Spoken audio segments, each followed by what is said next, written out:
What up, people? It's your boy, the host with the most. I do not brag on boats. I'm coming to you live, coast to coast. Please be sure to hit the subscription button, the notification bell, share this content with your friends, family, and followers. We got another story time, okay? Stories from retail, okay? Real fast, real quick, we're gonna do this all in one take. I'm gonna talk about the time I worked with the graveyard shift, okay? So let me give you guys a time frame. Let me tell you guys why I worked at the graveyard shift. The reason why I was working at the graveyard shift, I was, young, I had a family. I felt like working in the graveyard shift would be beneficial. Wife had to work, she also had to go to school. I had kids, they had to go to daycare, they had to go to school as well. I'm gonna have to break it down. Work graveyard shift. I'm not a night person, okay? A lot of people, even when I was young, a lot of people said that you're not a night owl, okay? The street lights turn on, I'm knocked out. I'm fast asleep. Not a night person, but I had to say to myself, hey, you gotta do what you gotta do. I wanted to know the crew that I'm gonna be working with, okay? A lot of people at work was telling me about certain individuals, and I knew about these individuals and I heard stories about these individuals, but I said to myself, hey, look, if I just keep to myself, keep my head down, keep my nose out of anybody's trouble, just go in, work my 8 hours, do what I gotta do, get on up out of there, it should be breezy, it should be easy. I heard a lot of weird stories about these guys. One guy, his name was Mike Glaze or whatever his name, not Mike Jones, but Mike Glaze. This guy, they said, was creepy, had a weird laugh, had no social skills, okay?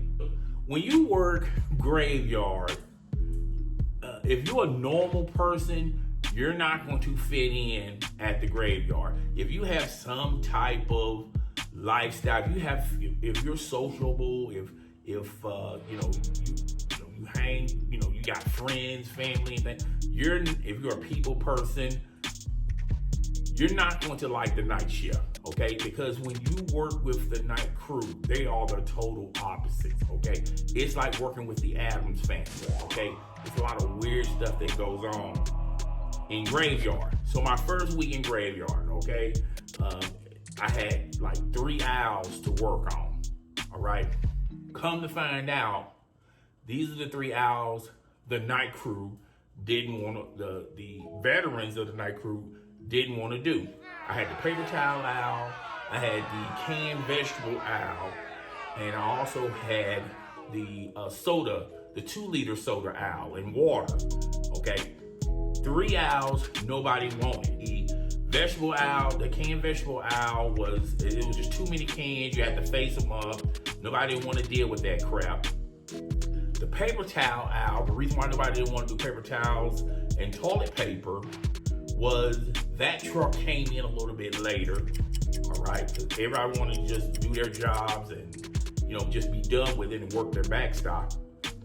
And the 2-liter one, no one wanted to do that because no one didn't want to lift the heavy 2 liters and cans and the canned sodas and all that stuff, okay? So I did all 3 of those owls. No big deal, no problem. I knew going in, they was going to stiff me on one. Like I said, first week there, everything was sort of normal. Nobody wasn't really talking to me because no one was really, talkable, if that's a word. And, everyone just went into their owls and did what they supposed to do, all right? The weird thing about the night shift, they're different from like the evening and in the morning. Like when I used to work with the morning shift, you'll be done with an area, and if you done with an area, you did the backstock, you clean that area. If you have time, you're supposed to jump into the other area and help somebody else out. Not the night shift, okay? The night shift people, once they're done with their area, they will literally just stand in their area and just talk with one another, okay? And I thought that was kind of weird, okay? So when everyone would get caught up, they had these cliques, and all these cliques would just stand around and talk. I would constantly work on my owl. And when I'm done with my owl, it'd be just about time for me to go home. And like I said earlier, when they're done with their owls, they would just hang around and talk to one another, okay? And at first, I thought it was, okay, I'm the new guy. They don't know too much about me. They don't know me. The only time they really knew me is when I came in early in the morning and clocked in as they was clocking out, okay? So I don't know them. They don't know me. No one would say anything to me. No one would come to my owl and help me out, okay? All they would do, like I said, would just, once they're done, they'll sit at the end of their owls, drink coffee, smoke Marlboro Cool Filter King cigarettes, and just talk, okay? So I just thought it was just, they didn't know me, all right? Then I started, my Negro senses was tingling. I was going like, okay, they probably, and look, you have to understand this. I'm not racist, but all I'm saying is this. I was the only black face in the place, okay? The rest of the guys, there was like these white hillbilly rednecks. And all they do is drink Bush beer, smoke cigarettes, and drink coffee and talk about the good old days, okay? And the Confederate flags, and, yada, yada, yada, okay? So, 3 weeks, I'm thinking, okay, they don't know me, and they're not sociable, and they don't know me from a can of paint, okay? A month and a half went by, and I was saying to myself, you would think by now somebody would introduce themselves to you. It's like, hey, I'm Bill, I've been working at such and such for like 20 years. How are you? Okay, this, that, and the third, okay? So a month and a half went by, nobody said anything. So my Negro senses started tingling. I said, okay, they may not like black people, okay? Like I said, I was there for like a month and a half. I didn't see not a single black face. I was the only black face in the place, okay? And I started getting paranoid and started thinking, well, maybe they just don't like black people, okay? Which is cool. As long as they don't come to my owls and say I hate black people or have a noose and try to do me like Jesse Smollett or something like that, I'm cool with it, okay? Everybody is not for everybody, all right? So, month and a half went by, still nobody introduced themselves, all right? 2 months go by, and then I said to myself, okay, you're gonna have to break the ice, okay? Obviously, they're not gonna come to you, so you're gonna have to go to them. So, I said to myself, if I get caught up on a certain day, I'm gonna go to one of these guys' owls and help them out. Break the ice, you know what I'm saying? And maybe introduce myself. Hi, I'm Chris, and you are, because they don't know me from a can of paint. For all they know, they may think I'm dope boy from the Boys in the Hood. You know how y'all get with y'all stereotypes. But anyway, got caught up one day, got all my stuff caught up, got my backstop work, got cleaned up, because I was specifically doing it to try to introduce myself to this guy. So this guy, his name was Cleveland. Some white dude, heavy set, pudgy, looked like he came. He looked like Leatherneck. Okay, he looked like he had this crazy hair, this crazy curly hair. He just looked scary, like he just escaped prison. It looked like he just escaped prison only to work at the night shift. He looked at me real weird, and then I walked to his aisle and I started to put stuff on the shelf, helping him, fill his shelf up, straighten it out. Then when I got a little bit closer to him, I said, "Hey, my name's Chris. I'm the new guy. I've been here for like a couple of months. What's your name?" I'm pretending like I don't know his name. I know his name is Cleveland. It says it on his name badge. Okay, I've heard stories about Cleveland. Not a lot of good positive stories, but I did hear stories about Cleveland. I've been working with the night shift for like 2 years. The most I have ever heard Cleveland say, the man hasn't said a complete sentence in 2 years. The most I ever heard Cleveland said was, Whew. Sure is cold out there. That's the most I have ever heard Cleveland. Well, anyway, I just shook my hand. I said, hey, how you doing? I extended my hand. I said, my name's Chris, and your name is, didn't say nothing. Just looked at me, turned around, went back to work. Okay, now I am really paranoid. Okay, I'm thinking, okay, this guy must have a huge issue with black people. Okay, huge issue with black people. So I helped him finish his owl. Didn't even get a thank you. Didn't get a pardoning gift. I didn't get anything. Okay, right? So I'm going like, okay, this isn't working the way I had it visually planned in my head. Okay, so a month and a half go by. That was a debacle. Okay, I said to myself, I'm not going to do that again. Okay, because in essence, he got extra work out of me. And then it wasn't like he went the next day and helped me out in my owl. The next day it was just business as usual. So like 2.5 months go by, right? Still, no one has talked to me. No one has introduced me to them. I have tried to communicate with them at the time clock. I try to communicate with them when I get my stock. This, that, and the third. I'm thinking, okay, maybe they have an issue with black people. I don't know. Okay, I'm thinking a billion things. Okay, maybe they have some people chopped up in the backyard. They all look like some serial killers, to be honest. Okay, they look like serial killers, rapists, muggers. Just bad individuals. Okay, so month and a half go by. Still no one has talked to me. I'm getting bugged out about it. Okay. So I'm just in my owl. I'm getting kind of a little upset because you're getting all these random thoughts in your head. Like, why they don't like me? Everyone likes me, okay? I'm a likable guy, From what people tell me, I'm a likable guy, okay? So, in comes Wayne Martin. And Wayne Martin, he was this redneck white guy. He reminds me of a guy from Texas. He reminds me, he just got that Texas accent, even though he's not from Texas. He had cowboy boots on. I never seen him with a cowboy hat, which is kind of weird. He had all the Texan attributes.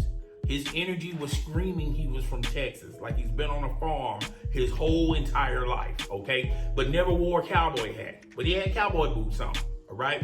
So I'm up there working. I'm getting ticked off because nobody hadn't talked to me in like 2.5 months. They didn't introduce me or nothing. Wayne Martin went straight to my owl, looked at me and said, hey, I'm Wayne Martin.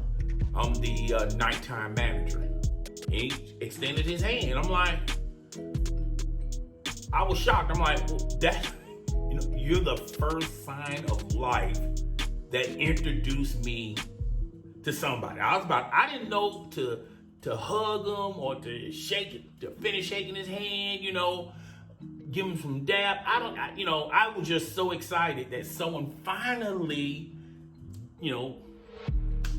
said something to me. Okay, so I said, yeah, my name's Chris, been here for like 2.5 months and, no one, came to my owl and introduced me to them or anything. I just thought they had an issue with me, or did I replace somebody that they liked? And Wayne Martin said, oh, don't worry about that. They're weird like that. The reason why I haven't met Wayne Martin in 2.5 months was he was on leave, okay? And he was the nighttime manager, all right? During that whole time, I never was introduced to the nighttime manager. Once me and him met, man, it was like he was the coolest cat. He will come, he'll help me out. When he's done with his owl, he'll help me. We'll talk back and forth. He was a much older guy. Had this Texan accent, had all these Texas sayings and things like that. I still think it's odd I never saw him wore a cowboy hat. But that's neither here nor there, okay? Cool dude, talk about his family, talk about, dude was cool, all right? So when everyone saw him talking to me, and then when I get done with my stuff, I would go to his owl, help him out, and we'll be shooting the breeze, and he'll be talking about fishing and bowling. He was never a hunting guy. He would talk about, gardening, all types, just stuff I have never, you have to understand. I was a kid from the hood. When I said poke salad, both of his eyes just lit up. He said, "Hey, have you ever had poke salad with a sliced egg? That's some good shit." I'm like, huh? He said, "Yeah, just make some poke salad and chop it down, chop an egg, put that egg in that poke salad. That's good eating right there. I tell you what." Dude was cool, okay?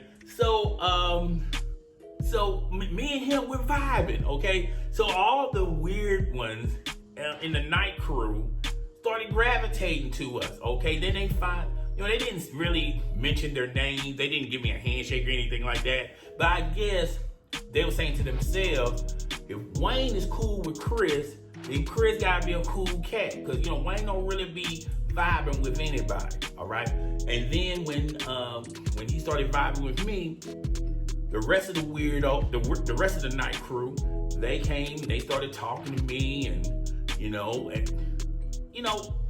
my father said you can't never judge a book by its cover. And I didn't understand that. I really didn't understand that until that night when, me and Wayne was vibing and things of that nature. I started understanding the meaning of it, the concept of you can't judge a book by its cover. However, I will say this. I think I got that book judged perfectly well, that book covered perfectly well with those strange individuals. I don't think they was racist. I just think they were not people person, and I just didn't think, we would have anything in common, okay? But like I said, we started vibing, chilling, and found out we had more things in common than they realized, okay? They like music. Hell, I like music too. Hell, I was listening to Eric B., Big Daddy Kane, and they was up here listening to John Cougar Mellencamp. I'm going like, who in the hell is John Cougar Mellencamp, okay? So they started playing John Cougar Mellencamp and Rod Stewart and Kiss and Iron Maiden and all this. I had never heard of this music before. You gotta understand, I'm a little kid from the hood. I don't know none of that. I just know rap music, R&B music, and slow jams, okay? We had a lot of stuff in common. I remember the last week I started working the night crew. I told my manager, I said, after 3 years, I can't do it. I can't keep up with the time. I don't get a lot of sleep in the daytime. And store manager, he was pretty cool. He said, "Yeah, I understand that, Chris. Night crew is not meant for everybody." So he said, "Yo, I'm gonna get you off night crew. You can work evenings, all right?"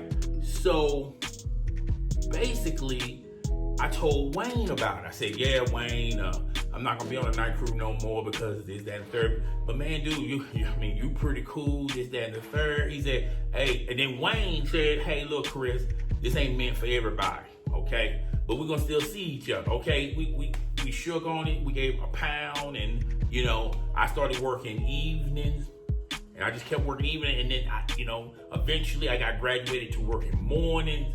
Then when I started working mornings, guess who I saw? It was Wayne. Wayne got a promotion. He was the nighttime store manager. Grocery manager. Now he's the official grocery manager. Okay. And I thought I wasn't gonna never see him again. I said, "What's up, Wayne?" And I gave him, pound, this, that, and the third. And that's my story. Stories of retail. The time I worked graveyard. I hope this is gonna be funny to you guys. I hope this is gonna be informative to you guys. I hope this is gonna be entertaining to you guys. I will chop some of this up, okay? Because right now we're at the 25 mark. There were some pretty funny informational things in here, but it was a lot of dead air in it. I'm gonna have to, condense this down, okay? And if you guys like stuff like this, please comment in the comment section. Hit the subscription bell if you're new to the channel. Don't forget to hit the notification bell, all right? Share this with your friend, family, and followers. And I will see you guys on the next Stories from Retail, okay?